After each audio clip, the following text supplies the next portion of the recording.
Hello বন্ধুরা, তোমার নাম কি বলো তো? আমার নাম এস এম ইফতারুজ্জোতি। তুমি এখন কি করবে? আমি এখন রুবিক্স কিউব মিলাবো একটা। ও হচ্ছে রুবিক্স কিউবটা মিলিয়ে দেখাবে কত সেকেন্ড সময় লাগে। স্টার্ট, আমরা শুরু করি।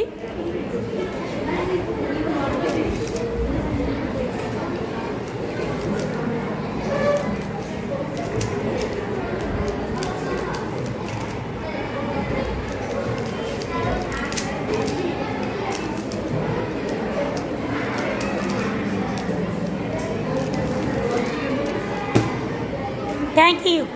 ও মাত্র 13 সেকেন্ড সময় লেগেছে, আমি কাউন্ট করেছি, দেখেছেন? এটা একটা ফর্মুলা আছে, ওই ফর্মুলাটা ইউজ করে সে করে। সবাই ওকে একটু সাপোর্ট করবেন, দেখবেন এরকম যারা করে এই কুইজগুলো তাদের জন্য কিন্তু এটা অনেক অ্যাক্টিভিটি। তো আমরা দেখে সবাই সবার পাশে থাকবো। ভালো থাকবেন, আল্লাহ হাফেজ। আর বলো।